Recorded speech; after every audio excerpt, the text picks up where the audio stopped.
नमस्कार दोस्तों, मैं आलोक आप सभी का बहुत बहुत स्वागत अभिनंदन करता हूं। दोस्तों, पिछली क्लास में हम लोगों ने एक अच्छे विचारक टॉमस हॉब्स के बारे में अध्ययन किया था, जिसमें हम लोगों ने पढ़ा था टॉमस हॉब्स कहते हैं कि मनुष्य का स्वभाव बहुत खराब होता है। मनुष्य झगड़ालू होता है, दुष्कर्मी होता है, वह कपटी होता है। उनके यह विचार वास्तव में उनकी परिस्थितियों और उनके जो बाल्यावस्था की घटनाएं थे उससे प्रेरित थे, क्योंकि उनका जब जन्म हुआ था उस समय इंग्लैंड में गृह युद्ध चल रहा था। उनकी माता जी ने उन्हें समय से 2 वर्ष पूर्व उन्हें जन्म दे दिया था। इसलिए उन्होंने एक स्टेटमेंट यह भी दिया था कि मैं और भाई दोनों जुड़वा भाई हैं। चूंकि वह हॉब्स एक गरीब परिवार में जन्मे थे, इसीलिए उनका लालन पालन, उनका जीवन यापन बहुत मुश्किल से गुजरा। इसका प्रभाव उनके विचारों में पड़ा और उन्होंने कहा कि मनुष्य का स्वभाव बहुत खराब होता है, सहयोग नहीं करता है, वह युद्ध की अवस्था में हमेशा रहता है, एक दूसरे को मार काट कर उतारू रहता है।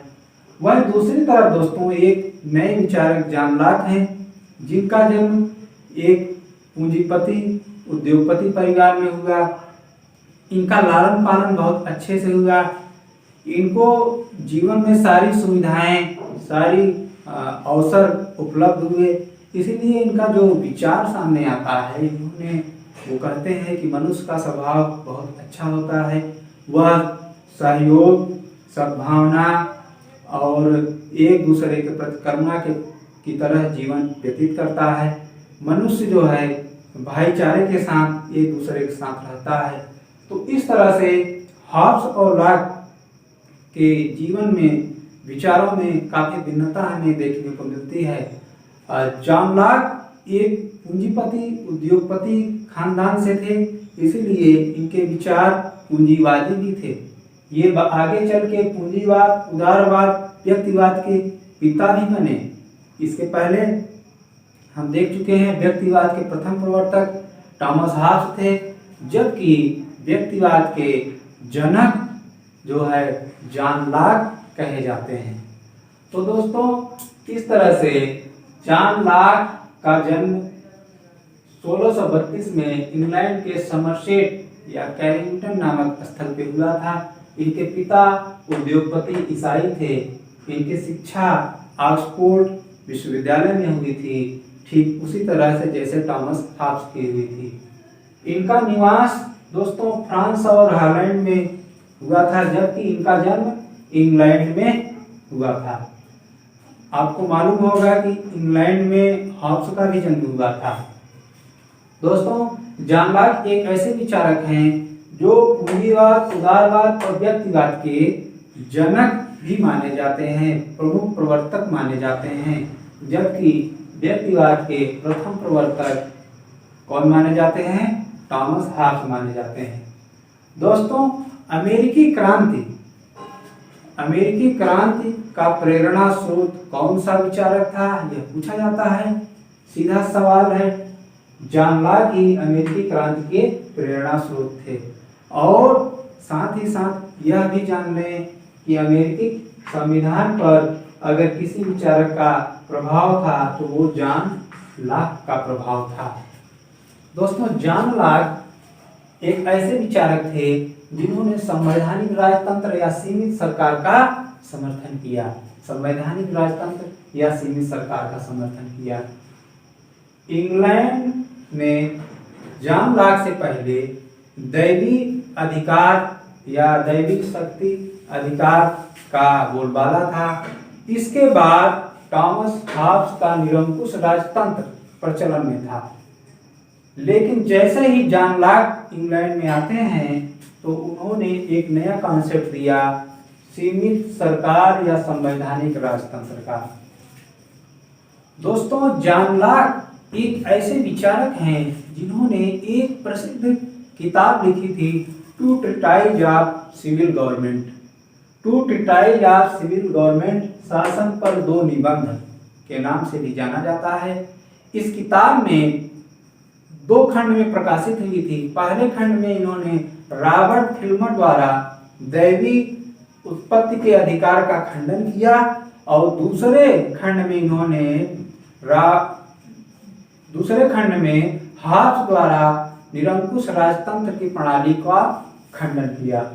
तो इस तरह से two treatise of civil government इनकी महत्वपूर्ण कृति थी।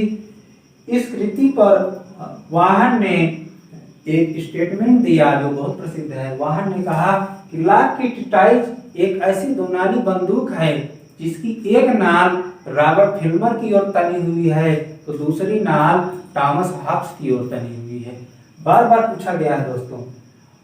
इसके बाद दोस्तों जॉन लॉक ही वह विचारक था जो 1688 के गौरवपूर्ण क्रांति का प्रत्यक्षदर्शी भी था। 1688 के गौरवपूर्ण क्रांति का प्रत्यक्षदर्शी जॉन लॉक था। क्योंकि जो गौरवपूर्ण क्रांति थी व्यापारी व जनता के समर्थकों और राजा के बीच में संघर्ष हो रहा था। व्यापारी जनता के समर्थकों और राजा के मध्य जो संघर्ष था वो किस लिए था? क्योंकि राजा मनमाना कर लगाता था। राजा जो था वह मनमाना कर लगाता था। इसी देश को लेकर यह लड़ाई चल रही थी। दोस्तों यह वही गौरवपूर्ण क्रांति जिसका नारा था प्रतिनिधित्व नहीं तो कर नहीं। गौरवपूर्ण क्रांति का नारा क्या था? प्रतिनिधित्व नहीं तो कर नहीं। और यह नारा कैसा नारा था? राजनीतिक नारा था। दो तरह सवाल पूछता है, क्या प्रतिनिधित्व नहीं तो कर नहीं किस क्रांति के नारे के समक्ष दिया गया? किस क्रांति के विरुद्ध नारे के रूप में दिया गया? तो यह गौरवपूर्ण क्रांति के समय दिया गया। और प्रतिनिधित्व नहीं तो कर नहीं, यह कैसा नारा था? राजनीतिक नारा था, न कि सामाजिक था, न कि आर्थिक था। और दोस्तों इस राजनीतिक नारे के बाद जो निरंकुश राजतंत्र था वह समाप्त हो गया और अब संवैधानिक राजतंत्र स्थापित हो गया इंग्लैंड में। गौरवपूर्ण क्रांति के बाद इसी संवैधानिक राजतंत्र को सीमित लोकतंत्र, संसदीय लोकतंत्र और संसदीय संप्रभुता के नाम से भी जानते हैं। जी हाँ दोस्तों, संवैधानिक राजतंत्र को ही सीमित लोकतंत्र, संसदीय लोकतंत्र और संसदीय संप्रभुता के नाम से जानते हैं। इसका बहुत गहरा अर्थ है। संसदीय संप्रभुता का अर्थ है कि जहां सरकार जो है पूरी तरह संसद के अधीन हो, संसद ही पूरे सरकार को संचालित करे, संसद में पूरी शक्तियां सम्मिलित हो, वही संसदीय संप्रभुता है। दोस्तों जॉन लॉक आधुनिक काल के प्रथम चिंतक हैं जिन्होंने श्रम सिद्धांत की आधारशिला रखी। इन्होंने श्रम सिद्धांत की आधारशिला रखी। जॉन लॉक एक ऐसे चिंतक हैं जिन्होंने कहा कि जो अगर कोई नागरिक प्राकृतिक संपत्ति या सार्वजनिक संपत्ति में अपना श्रम मिला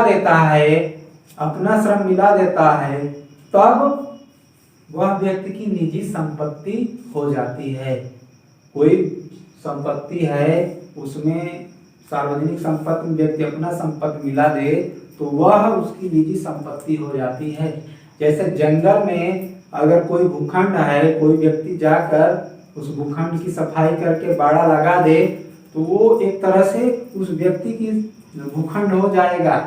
और आधुनिक संदर्भ में देखें तो जैसे पैसेंजर गाड़ी में जनरल टिकट लेके कोई भी व्यक्ति जाता है तो पहले जाके अगर कोई विंडो सीट को कवर कर ले तो वो विंडो सीट दोस्तों उस व्यक्ति का हो जाता है जो पहले उसको कवर कर लेता है, जो कब्जा कर लेता है। फिर दूसरा व्यक्ति या बाद वाला व्यक्ति आकर उस सीट पर दावा नहीं प्रस्तुत कर सकता क्योंकि वह सीट सार्वजनिक थी और वह व्यक्ति टिकट लेके गया और दौड़ लगा के पहले पहुंचकर उस सार्वजनिक संपत्ति में अपना संपत्ति जोड़ दिया। वो संपत्ति एक कुछ समय के लिए उसकी हो गई। तो यही श्रम सिद्धांत है जिसके प्रवर्तक जॉन लॉक कहे जाते हैं। दोस्तों जॉन लॉक ने एक महत्वपूर्ण कथन ये भी कहा था कि मनुष्य के कुछ जन्मजात प्राकृतिक अधिकार होते हैं। जैसे मनुष्य पैदा होता है तो सिर्फ खाली हाथ नहीं आता है। मनुष्य पैदा होता है तो मुट्ठी बांध के आता है। जब शिशु पैदा होता है तो मुट्ठी बांध के आता है, रोता चिल्लाता हुआ आता है। तो जॉन लॉक कहते हैं वो बाल नन्हा शिशु रो क्यों रहा है, अपनी मुट्ठी में क्या लेके आ रहा है, तो वो कहते हैं कि वो स्वतंत्रता लेके आता है, वह संपत्ति लेकर आता है, वह जीवन लेकर आता है। वह जीवन लेके आता है, वह स्वतंत्रता लेके आता है और वह संपत्ति लेकर आता है। और वह अपने जन्म के समय लेकर आता है प्राकृतिक अधिकार। टीजीटी में पूछा गया सवाल है कि प्राकृतिक अधिकार जॉन लॉक के अनुसार जो मनुष्य प्राकृतिक अधिकार कब लेकर आता है, जन्म के पहले, जन्म के बाद या जन्म के साथ। तो दोस्तों प्राकृतिक अधिकार जन्म के साथ लेकर आता है। जैसे जन्म लेता है धरती पे उसे 3 अधिकार प्राप्त हो जाते हैं, जीवन, स्वतंत्रता और संपत्ति। और यह प्राकृतिक अधिकार है और यह जन्मजात अधिकार है, इसको छीना नहीं जा सकता। दोस्तों यह प्राकृतिक अधिकार अविभाज्य, निरंकुश, असीम और अदेय है। कैसा है? अविभाज्य है, निरंकुश है, असीम है और अदेय है। मतलब इसको बांटा नहीं जा सकता, इसको सीमित नहीं किया जा सकता, इसको निरंकुश नहीं, अंकुश नहीं किया जा सकता और इसे किसी को दिया नहीं जा सकता। जिस तरह से हर्ष का जो राजा था, जो शासक था, पूरी तरह से निरंकुश था, वैसे ही प्राकृतिक अधिकार जॉन लॉक का पूरी तरह से निरंकुश है, इसे कोई छीन नहीं सकता है। दोस्तों जॉन लॉक एक ऐसे विचारक हैं जो चर्च और राज को अलग कर देते हैं। चर्च और राज को अलग कर देते हैं और कहते हैं कि चर्च को राज्य और राजनीति से कोई मतलब नहीं रखना चाहिए, चर्च को मतलब अपने धार्मिक कार्य से रखना चाहिए। तो इस तरह से धर्मनिरपेक्ष राजनीति की वकालत चर्च और राज को अलग करने की बात जॉन लॉक करते हैं, जबकि पूरी तरह से धर्मनिरपेक्षता की बात थॉमस हॉब्स महोदय करते हैं। दोस्तों इनकी एक प्रसिद्ध किताब और थी, एक और इनके ग्रंथ थे 4 letters on tolerance. 4 letters on tolerance या सहिष्णुता के 4 पत्र इन्होंने लिखे थे। इसमें इन्होंने धर्म को अंतःकरण का विषय बताया था। कहा था धर्म व्यक्ति का नितांत निजी मामला है, धर्म को लेकर राज्य दखल नहीं दे सकता है, धर्म व्यक्ति का आंतरिक मामला है, इसलिए राज्य धर्म के मामले में कोई दखल ना दे। दोस्तों जॉन लॉक के विचारों को समझने के लिए हम कुल 6 बिंदुओं पे अध्ययन करेंगे। जैसे जॉन लॉक के प्राकृतिक अधिकार, नैसर्गिक अधिकार, मानव स्वभाव, प्राकृतिक अवस्था, सामाजिक समझौता सिद्धांत, नागरिक समाज और राज्य का जन्म और राज्य के मध्य संबंध। इन्हीं बिंदुओं पे पूरे कॉन्सेप्ट को, तथ्य को समझने का प्रयास करेंगे।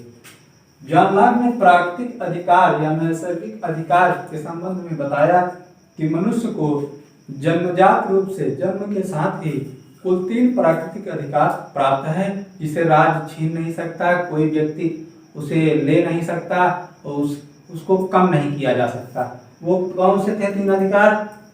जीवन, स्वतंत्रता और संपत्ति।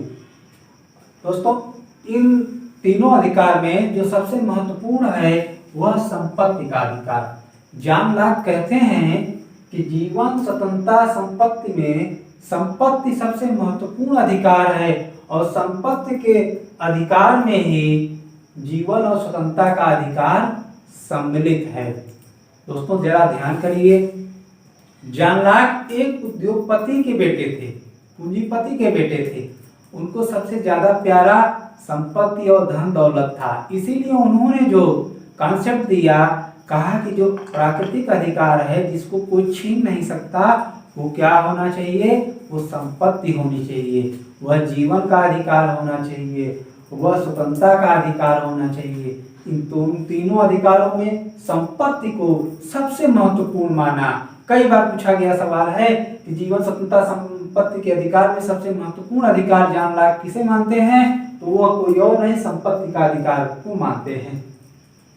और ये जो अधिकार है सभी मनुष्यों को समान रूप से प्राप्त है, किसी भी मनुष्य को कम या ज्यादा नहीं, सभी मनुष्यों को समान रूप से यह नैसर्गिक अधिकार या प्राकृतिक अधिकार प्राप्त है।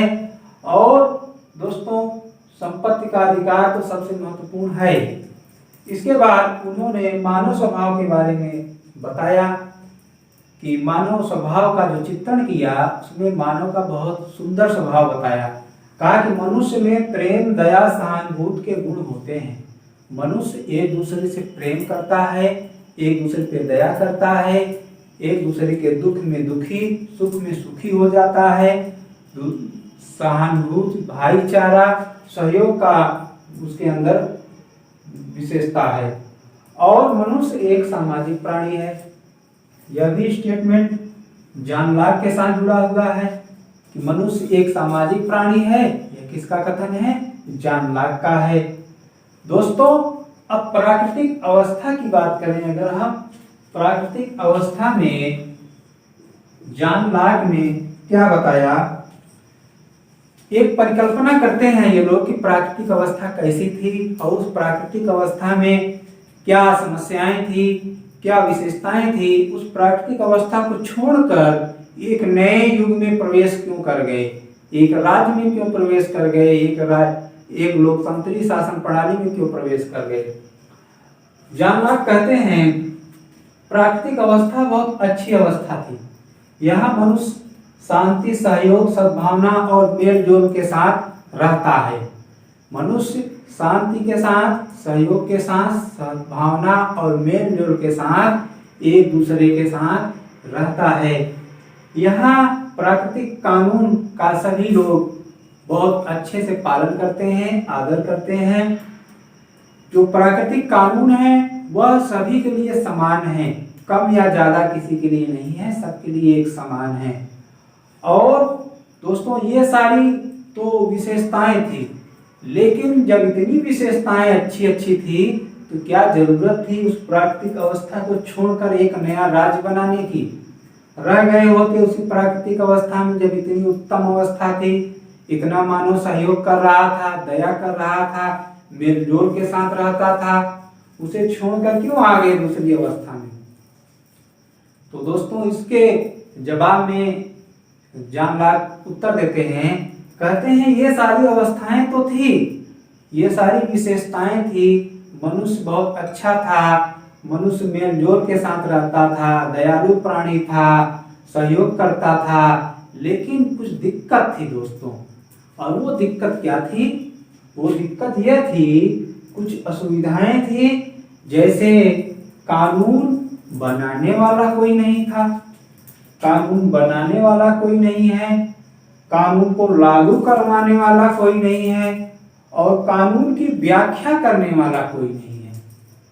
मतलब कि विधायिका नहीं है, कार्यपालिका नहीं है और न्यायपालिका नहीं है। ये सब व्यवस्थाएं तो थी ऊपर वाली कि मनुष्य का स्वभाव अच्छा था, लेकिन वो एक सीमा तक अच्छा था। इसके बाद कुछ दिक्कतें उत्पन्न हो गई थी। उन्हीं समस्याओं को निदान करने के लिए, उन्हीं समस्याओं के हल खोजने के लिए लोगों ने प्राकृतिक अवस्था को छोड़कर एक नए युग में प्रवेश किया, मिलकर सामाजिक संविदा किया, सामाजिक समझौता किया। लोगों ने कुल 2 समझौते किए, एक समझौते के द्वारा समाज, दूसरे समझौते के द्वारा राज्य का निर्माण हुआ। तो दोस्तों जो सामाजिक संविदा हुआ उसे हम लोग अगले क्लास में पढ़ेंगे। उम्मीद है यहाँ तक आप लोगों को समझ में आया होगा, और अगर हाँ तो दोस्तों लेक्चर को लाइक, सब्सक्राइब, शेयर जरूर कर दें।